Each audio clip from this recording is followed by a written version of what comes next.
नमस्कार, मैं कैलाश शर्मा एक बार फिर उपस्थित हूं आपके सामने संस्कृत का एक महत्वपूर्ण विषय प्रत्यय लेकर। तो आइए पढ़ते हैं प्रत्यय। सबसे पहले प्रत्यय की परिभाषा।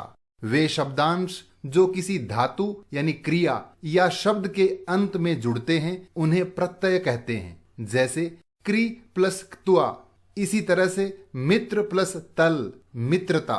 तो यहाँ ये क्त्वा और तल ये प्रत्यय हैं। आइए प्रत्यय के भेद जानते हैं। प्रत्यय तीन प्रकार के होते हैं। पहला कृत प्रत्यय, दूसरा तद्धित प्रत्यय और तीसरा स्त्री प्रत्यय। कृत प्रत्यय किसे कहते हैं? वे प्रत्यय जो धातु यानी क्रिया के अंत में जुड़ते हैं उन्हें कृत प्रत्यय कहते हैं। जैसे गम प्लस तुमुन, तो गम धातु है और इसके साथ ये जो प्रत्यय लगा है तुमुन, ये कृत प्रत्यय है। दोनों मिलकर शब्द बनेगा गंतुम। इसी तरह से तद्धित प्रत्यय, वे प्रत्यय जो संज्ञा सर्वनाम विशेषण आदि के अंत में जुड़ते हैं उन्हें तद्धित प्रत्यय कहते हैं। जैसे धर्म प्लस ठक बनेगा धार्मिकः, तो यहाँ ये जो ठक प्रत्यय है ये तद्धित प्रत्यय है। इसी तरह से स्त्री प्रत्यय, वे प्रत्यय जो पुल्लिंग शब्दों को स्त्रीलिंग में परिवर्तित करते हैं उन्हें स्त्री प्रत्यय कहते हैं। जैसे सुत प्लस टाप सुता, तो यहाँ सुत यानी बेटा और इसका स्त्रीलिंग बनाने के लिए टाप प्रत्यय का प्रयोग हुआ, अतः यह टाप प्रत्यय स्त्री प्रत्यय कहलाएगा। आइए आगे बढ़ते हैं। सबसे पहले कृत प्रत्यय के विषय में पढ़ते हैं। जिन प्रत्ययों का प्रयोग धातु अथवा क्रिया के बाद किया जाता है उन्हें कृत प्रत्यय कहते हैं। यहाँ हम क्त्वा, ल्यप, तुमुन, क्त, क्तवतु, क्षत्रि और शानच आदि कृत प्रत्ययों के विषय में पढ़ेंगे। पहला कृत प्रत्यय है क्त्वा। क्त्वा प्रत्यय का अर्थ है कर या करके। क्त्वा प्रत्यय में त्वा शेष बचता है। जैसे उदाहरण देखते हैं। धातु है क्री और इसमें यदि हम क्त्वा प्रत्यय जोड़ेंगे तो बनेगा कृत्वा यानी करके। आइए इसे और आसानी से समझते हैं। अगली धातु लेते हैं क्री धातु और क्त्वा प्रत्यय। क्त्वा प्रत्यय में ये जो क है इसका लोप हो जाता है और त्वा शेष बचता है। अब ये जो त्वा यहाँ बचा है इसे हम यहाँ रखते हैं तो बनेगा क्रीत्वा यानी खरीद कर। आइए क्त्वा प्रत्यय के अन्य उदाहरण देखते हैं। सबसे पहले ज्ञा धातु जिसका अर्थ है जानना, यदि हम इसमें क्त्वा प्रत्यय जोड़ेंगे तो बनेगा ज्ञात्वा यानी जानकर। इसी तरह से नी धातु नीत्वा यानी ले जाकर। स्मृ धातु यानी याद करना, स्मृत्वा याद करके। हन धातु मारना, हत्वा यानी मार करके। इसी तरह नम धातु नमन करना, नत्वा नमन करके नमस्कार करके। पठ धातु पढ़ना, पठित्वा यानी पढ़ करके। इसी तरह से हस धातु हसित्वा यानी हंस करके। तो ये था क्त्वा प्रत्यय। अगला जो कृत प्रत्यय है वो है ल्यप। ल्यप प्रत्यय का अर्थ कर या करके ही होता है। धातु से पहले यदि उपसर्ग हो तो कर या करके अर्थ के लिए हम क्त्वा का नहीं ल्यप प्रत्यय का प्रयोग करते हैं, और जहां उपसर्ग नहीं होता वहां पिछला जो प्रत्यय हमने पढ़ा क्त्वा प्रत्यय का प्रयोग करते हैं। ल्यप प्रत्यय में यह शेष बचता है। आइए एक उदाहरण देखते हैं। जैसे क्री धातु है यानी करना, इससे पहले उपसर्ग लगा हुआ है, तो अब हम ल्यप प्रत्यय यहां जोड़ेंगे और शब्द बनेगा उपकृत्य। इसे और आसानी से समझते हैं। अगली धातु है क्री यानी खरीदना, उससे पहले उपसर्ग लगा हुआ है वी, तो हम प्रत्यय जोड़ेंगे ल्यप। देखिए कैसे, वी उपसर्ग क्री धातु और ल्यप प्रत्यय। ल्यप में शेष क्या बचता है? य। अब हम ल्यप के स्थान पर केवल य रखते हैं तो शब्द बनेगा विक्रीय यानी खरीद करके। आइए ल्यप प्रत्यय के अन्य उदाहरण देखते हैं। सबसे पहले ज्ञा धातु और उपसर्ग है वी, तो हम प्रत्यय जोड़ेंगे ल्यप और शब्द बनेगा विज्ञाय। वी उपसर्ग ज्ञा धातु और ल्यप का य शेष बचेगा तो क्या बनेगा? विज्ञाय।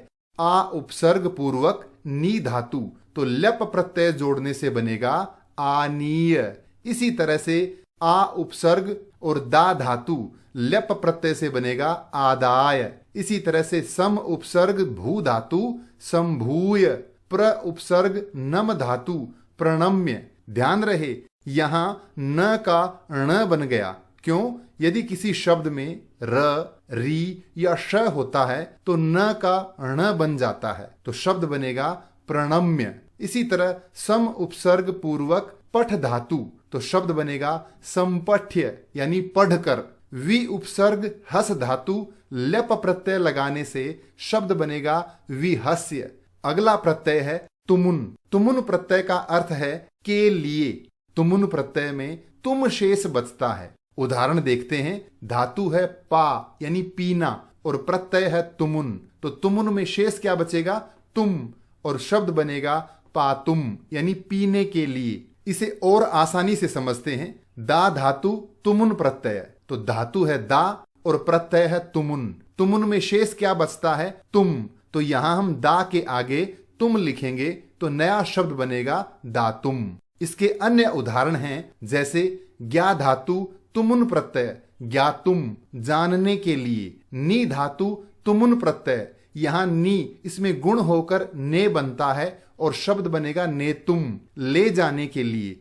इसी तरह से क्री धातु तुमुन प्रत्यय, तो ई का ए बन करके बनेगा क्रेतुम खरीदने के लिए। हन धातु मारना हंतुम मारने के लिए। गम धातु जाना गंतुम जाने के लिए। पठ धातु तुमुन प्रत्यय पठितुम पढ़ने के लिए। हस धातु तुमुन प्रत्यय हसितुम हंसने के लिए। अगला प्रत्यय है क्त प्रत्यय। त प्रत्यय का प्रयोग भूतकालिक अर्थ में किया जाता है, यानी कोई क्रिया हुई या की गई उस अर्थ में हम लिखेंगे क्त प्रत्यय। क्त प्रत्यय में केवल त शेष बचता है। याद रहे क्त प्रत्यय का प्रयोग कर्मवाच्य व भाववाच्य में ही किया जाता है। इसका एक उदाहरण देखते हैं, जैसे क्री धातु क्त प्रत्यय, क्त में शेष बचता है त, तो बनेगा कृतः। आइए इसे और आसानी से समझते हैं। अगला उदाहरण है क्री धातु क्त प्रत्यय। धातु लिखा हमने क्री और प्रत्यय जोड़ा क्त। क्त में त शेष बचता है, तो त को यदि हम यहां लिखेंगे तो बनेगा क्रीतः। अब ये विसर्ग यहां कैसे आया, इसे समझने के लिए देखें। पुल्लिंग में रूप बनेगा क्रीतः यानी खरीदा। इसी तरह से स्त्रीलिंग में क्रीता खरीदी। इसी तरह से नपुंसक लिंग में क्रीतम। इन शब्दों के रूप कैसे चलते हैं? जिन शब्दों में क्त प्रत्यय लगता है उन शब्दों के रूप पुल्लिंग में राम की तरह से, स्त्रीलिंग में रमा की तरह से और नपुंसक लिंग में फल की तरह से चलते हैं। जैसे पुल्लिंग में क्रीतः क्रीतौ क्रीताः, स्त्रीलिंग में क्रीता क्रीते क्रीताः और नपुंसक लिंग में क्रीतम क्रीते क्रीतानि। इसके अन्य उदाहरण देखते हैं। सबसे पहले है श्रु धातु यानी सुनना। क्त प्रत्यय यदि लगाएंगे तो पुल्लिंग में बनेगा श्रुतः सुना, श्रुता सुनी और श्रुतम ये नपुंसक लिंग में। इसी तरह से गम धातु गतः गया, गता गई और गतम नपुंसक लिंग में। इसी तरह से है दृश्य धातु देखना, पुल्लिंग में दृष्टः, स्त्रीलिंग में दृष्टा और नपुंसक लिंग में दृष्टम। अगला है क्री धातु, पुल्लिंग में कृतः कृता कृतम। इसी तरह पठ धातु पढ़ना, पठितः पठिता पठितम। लिख धातु लिखितः लिखिता लिखितम और ब्रू धातु उक्तः उक्ता उक्तम। अगला प्रत्यय है इक्त्वतु प्रत्यय। इक्त्वतु प्रत्यय का प्रयोग भी भूतकालिक अर्थ में किया जाता है। ध्यान रहे इक्त्वतु में तवत शेष बचता है। क्या बचता है? तवत, और इसका प्रयोग कर्तरी वाच्य में किया जाता है। उदाहरण देखते हैं। क्री धातु इक्त्वतु प्रत्यय, क्री में तवत लगाएंगे तो बनेगा कृतवत। इसे आसानी से समझते हैं अन्य उदाहरण के माध्यम से। श्रु धातु इक्त्वतु प्रत्यय, इक्त्वतु में तवत शेष बचता है। अब यहां ये जो तवत है इसे श्रु के आगे जोड़ेंगे तो बनेगा श्रुतवत। अब इसे पुल्लिंग, स्त्रीलिंग और नपुंसक लिंग में कैसे लिखते हैं आइए देखते हैं। पुल्लिंग में बनेगा श्रुतवान, स्त्रीलिंग में श्रुतवती और नपुंसक लिंग में श्रुतवत। इनके रूप कैसे चलते हैं? क्त्वतु प्रत्यय लगने के बाद पुल्लिंग में रूप चलेंगे भगवत की तरह से, स्त्रीलिंग में नदी की तरह और नपुंसक लिंग में जगत की तरह से। आइए इनके अन्य उदाहरण देखते हैं। सबसे पहले ज्ञा धातु जानना, क्तवतु प्रत्यय लगकर पुल्लिंग में बनेगा ज्ञातवान, स्त्रीलिंग में ज्ञातवती और नपुंसकलिंग में ज्ञातवत। इसी तरह से गम धातु गतवान, गतवती, गतवत। दृश धातु दृष्टवान, दृष्टवती, दृष्टवत। क्री धातु कृतवान, कृतवती, कृतवत। पठ धातु पठितवान, पठितवती, पठितवत। लिख धातु लिखितवान, लिखितवती, लिखितवत। और ब्रू धातु बोलना, उक्तवान, उक्तवती, उक्तवत। अगला प्रत्यय है क्षत्री प्रत्यय। क्षत्री प्रत्यय का प्रयोग किसी कार्य को करते हुए के अर्थ में किया जाता है। जैसे उसने हंसते हुए कहा, तो हंसते हुए यह बनाने के लिए हम क्षत्री प्रत्यय का प्रयोग करते हैं। क्षत्री प्रत्यय में अत शेष बचता है। क्षत्री प्रत्यय का प्रयोग परस्मयी पदी धातुओं के साथ ही किया जाता है। पठती, पठतः, पठंती, इस प्रकार जिनके रूप चलते हैं वे धातुएं होती हैं परस्मयी पदी। इन धातुओं के साथ क्षत्री प्रत्यय का प्रयोग होता है। उदाहरण देखें, धातु है पठ यानी पढ़ना, और क्षत्री प्रत्यय यदि लगाएंगे तो इसमें शेष बचेगा अत और शब्द बनेगा पठत यानी पढ़ते हुए। आइए इसे और आसानी से समझते हैं। अगला उदाहरण है हस धातु और क्षत्री प्रत्यय। क्षत्री में शेष क्या बचता है? अत। अब ये जो अत है इसे हम हस धातु के आगे लिखेंगे तो शब्द बनेगा हसत। अब इसे पुल्लिंग में कहते हैं हसन, हंसते हुए, और यदि कोई स्त्री है तो हम बोलेंगे हसंती, हंसती हुई, और नपुंसक लिंग में हसत। इसके रूप कैसे चलेंगे? पुल्लिंग में पठत की तरह से, स्त्रीलिंग में नदी की तरह से, और नपुंसक लिंग में जगत की तरह से। आइए इसके अन्य उदाहरण देखते हैं। सबसे पहले दृश्य धातु देखना, तो पुल्लिंग में बनेगा पश्यन, और स्त्रीलिंग में पश्यंती, और नपुंसक लिंग में पश्यत। इसी तरह से गम धातु जाना, गच्छन, गच्छन्ती, गच्छत। दा धातु यच्छन, यच्छन्ती, यच्छत। क्रीड धातु खेलना, क्रीडन, क्रीडंती, और क्रीडत। इसी तरह से पठ धातु पठन, पठंती, पठत। लिख धातु लिखन, लिखंती, लिखत। पा धातु पीना, पिबन, पिबंती, पिबत।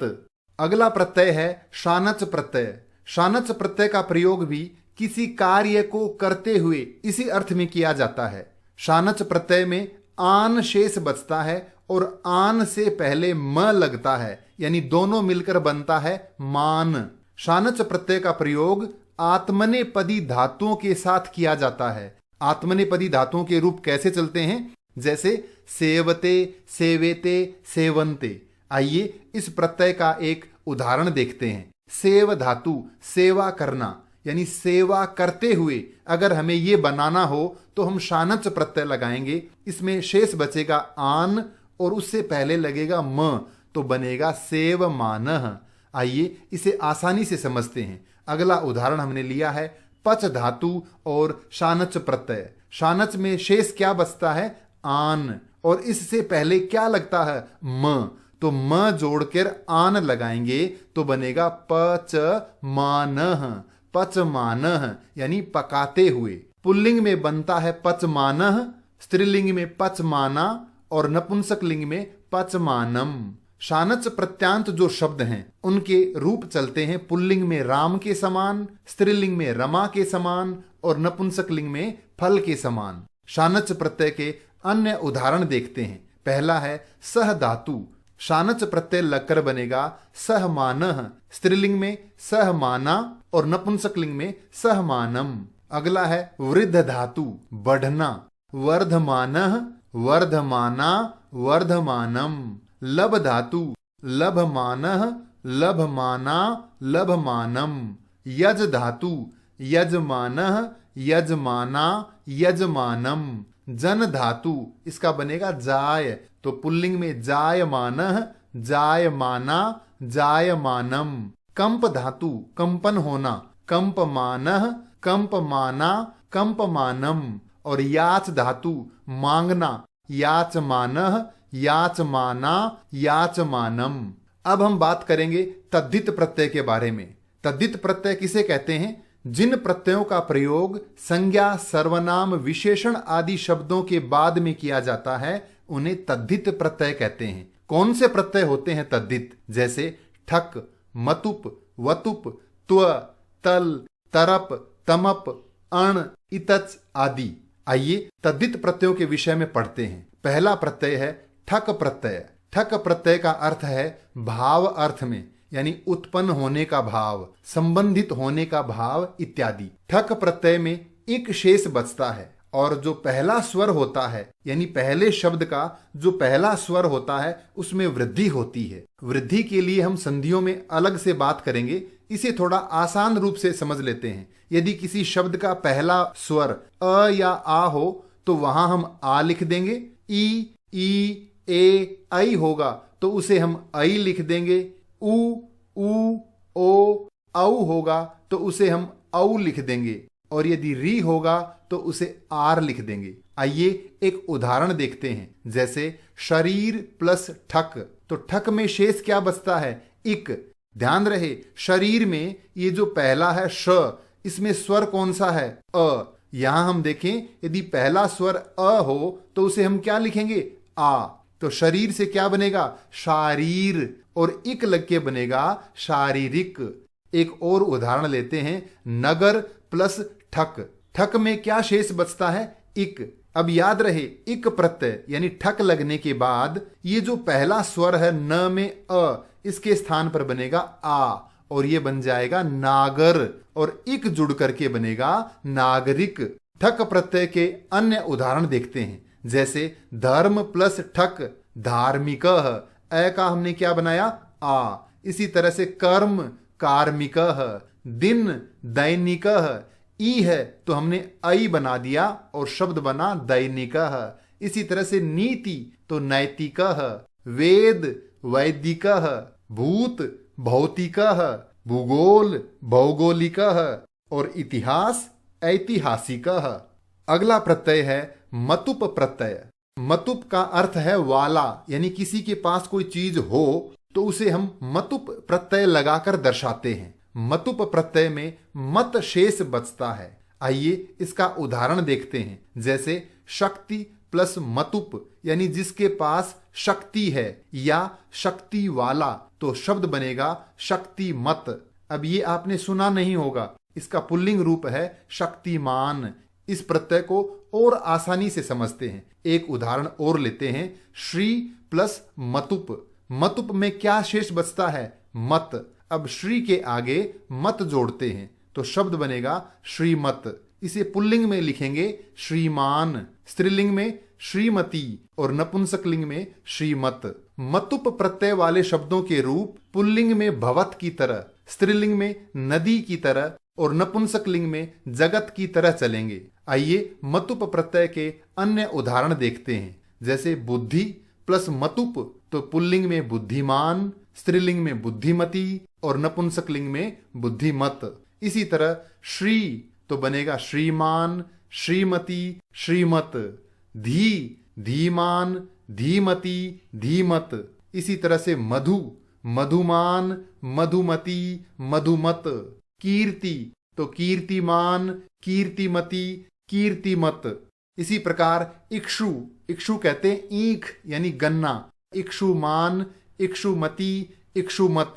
अगला प्रत्यय है वतुप प्रत्यय। वतुप का अर्थ भी वही है, वाला या से युक्त, और इसमें शेष बचता है वत। यदि किसी शब्द के अंत में या उपधा में अ, आ या हलंत म हो तो वहां मतुप के स्थान पर वतुप प्रत्यय का प्रयोग होता है। जैसे धन, अब पिछले जो शब्द थे बुद्धि तो उसमें अंत में क्या था? ई। यहां क्या है? अ, तो प्रत्यय वतुप जुड़ेगा और वतुप में शेष बचता है वत, तो बनेगा धनवत। पुल्लिंग में क्या लिखते हैं? धनवान। आइए इसे और आसानी से समझते हैं। एक उदाहरण लेते हैं।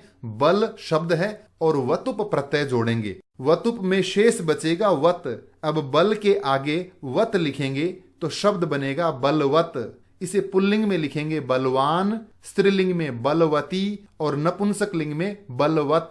वतुप प्रत्यय वाले शब्दों के रूप पुल्लिंग में भवत के समान, स्त्रीलिंग में नदी के समान और नपुंसकलिंग में जगत के समान चलते हैं। आइए इसके अन्य उदाहरण देखते हैं। जैसे बल शब्द वतुप प्रत्यय पुल्लिंग में बलवान, स्त्रीलिंग में बलवती और नपुंसकलिंग में बलवत। इसी तरह से रूप तो रूपवान, रूपवती, रूपवत। गुण गुणवान, गुणवती, गुणवत।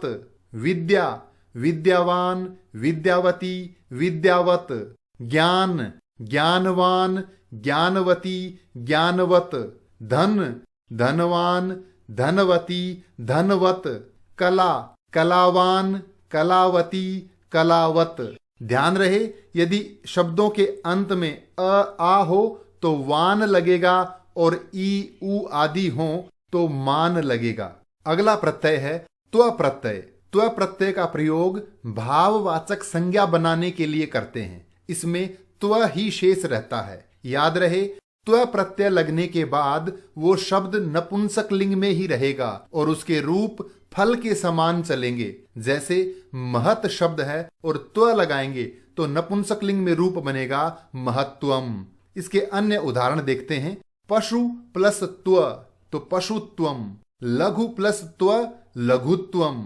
इसी तरह से गुरु प्लस त्व गुरुत्वम, जड़ से जड़त्वम, सम से समत्वम, कटु से कटुत्वम, देव से देवत्वम।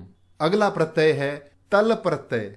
तल प्रत्यय का प्रयोग भी भाववाचक संज्ञा बनाने के लिए ही किया जाता है। इस प्रत्यय में ता शेष रहता है। याद रहे तल प्रत्यांत शब्द यानी तल प्रत्यय लगने के बाद वह शब्द स्त्रीलिंग में रहेगा और उसके रूप चलेंगे रमा की तरह से। आइए एक उदाहरण देखते हैं। जैसे मूर्ख और तल प्रत्यय लगाएंगे, तल में शेष क्या रहता है? ता, तो शब्द बनेगा मूर्खता। आइए तल प्रत्यय के अन्य उदाहरण देखते हैं। जैसे पशु प्लस तल, तल में शेष क्या रहेगा?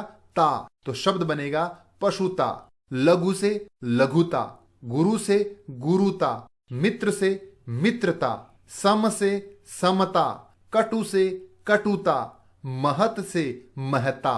आगे बढ़ते हैं स्त्री प्रत्यय की ओर। स्त्री प्रत्यय किसे कहते हैं? जिन प्रत्ययों का प्रयोग पुल्लिंग शब्दों से स्त्रीलिंग शब्द बनाने के लिए किया जाता है उन्हें स्त्री प्रत्यय कहते हैं। जैसे टाप प्रत्यय, डाप प्रत्यय, चाप प्रत्यय, नीप, नीश और नीन प्रत्यय, ये स्त्री प्रत्यय हैं। आइए आगे बढ़ते हैं। पहला स्त्री प्रत्यय है टाप प्रत्यय। टाप प्रत्यय का प्रयोग अकारांत पुल्लिंग शब्दों से यानी ऐसे शब्द जिनके अंत में अ हो उन शब्दों से स्त्रीलिंग शब्द बनाने के लिए इसका प्रयोग किया जाता है। टाप प्रत्यय में आ शेष रहता है। उदाहरण देखते हैं।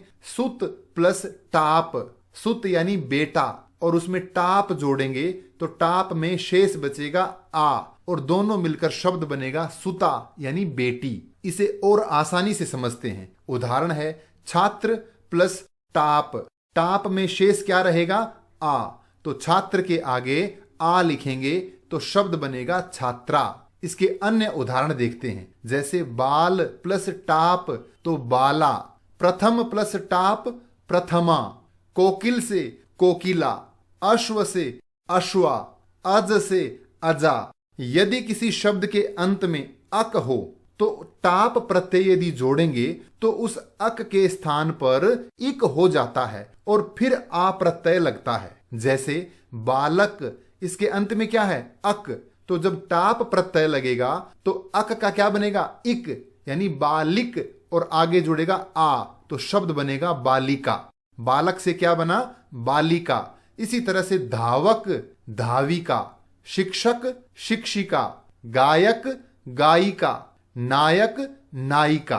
अगला प्रत्यय है नीप प्रत्यय। जिन पुल्लिंग शब्दों के अंत में री या हलंत न हो ऐसे शब्दों से स्त्रीलिंग शब्द बनाने के लिए नीप प्रत्यय का प्रयोग किया जाता है। इसमें ई शेष रहता है। आइए उदाहरण देखते हैं। जैसे कर्तरी, इसके अंत में क्या है? री, तो पुल्लिंग से स्त्रीलिंग जब बनाएंगे तो नीप प्रत्यय लगेगा। नीप में शेष क्या रहता है? ई, तो शब्द बनेगा कर्तरी। अब यहां इसे लिखने में अंतर आ गया तो कैसे हुआ, इसे और आसानी से समझते हैं। अगला उदाहरण है अभिनेत्री प्लस ङीप, इसे हम यहां लिखते हैं।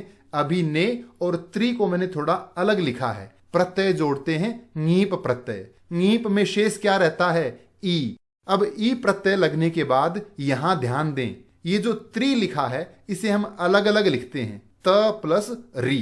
अब जब री स्वर के आगे दूसरा स्वर है ई आ जाता है तो इनमें यण संधि होती है और ये जो री है इसके स्थान पर र बन जाता है। तो त और र, आगे क्या है? ई। तो त, र और ई मिलकर बनेंगे त्रि। अब ये जो नया बनकर आया है त्रि, इसे इस ङीप प्रत्यय और ये त्रि है इनके स्थान पर यदि लिखेंगे तो बनेगा अभिनेत्री। आइए ङीप प्रत्यय के अन्य उदाहरण देखते हैं। जैसे दात्री तो बनेगा दात्री। इसी तरह से धात्री से धात्री। कामिन, ये न अंत में है तो ङीप प्रत्यय लगेगा तो कामिनी। तपस्विन, तपस्विनी। गुणिन, गुणिनी। ध्यान रहे, उम्र यानी वयवाचक शब्दों से और जातिवाचक शब्दों से यदि स्त्रीलिंग बनाना हो तो भी ई प्रत्यय ही लगता है। जैसे कुमार तो ङीप लगकर बनेगा कुमारी। किशोर से किशोरी।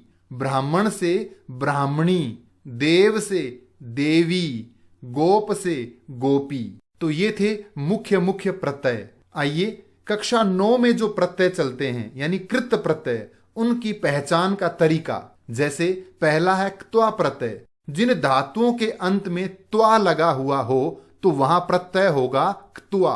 जैसे गत्वा, पीत्वा, दृष्ट्वा, उक्त्वा आदि। इसी तरह से यदि धातुओं के अंत में य हो, विहस्य, उपसृत्य, संपठ्य, तो वहां प्रत्यय है ल्यप। धातुओं के अंत में यदि तुम हो, वक्तुम, पातुम, पठितुम, तो प्रत्यय है तुमुन। इसी तरह से धातुओं के अंत में यदि तह यानी गतः, पठितः, लिखितः, इनके स्त्रीलिंग और नपुंसक लिंग के रूप भी बनते हैं। जैसे गतः, गता, गतम। जहां अंत में हो तह तो प्रत्यय होगा क्त। इसी तरह से धातु के अंत में हो वान, याद रहे धातु के अंत में हो वान, जैसे गतवान, पठितवान, उक्तवान आदि, तो प्रत्यय है इक्तवतु।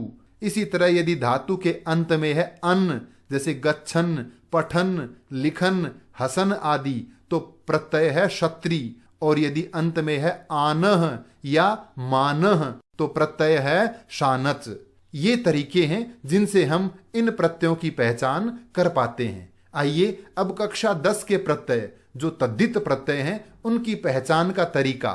यदि किसी शब्द के अंत में इक हो तो प्रत्यय है ठक। जैसे धार्मिकः, नैतिकः, भौगोलिकः। और यदि किसी शब्द के अंत में हो मान, याद रहे शब्द के अंत में न कि धातु के, जैसे बुद्धिमान, धीमान, कीर्तिमान, तो प्रत्यय है मतुप। और यदि किसी शब्द के अंत में है वान, गुणवान, रूपवान, धनवान, तो प्रत्यय है वतुप। और यदि शब्द के अंत में है त्वम, जैसे लघुत्वम, पशुत्वम, महत्वम, तो प्रत्यय है त्व। और यदि अंत में है ता, जैसे लघुता, महत्ता, मित्रता, तो प्रत्यय है तल।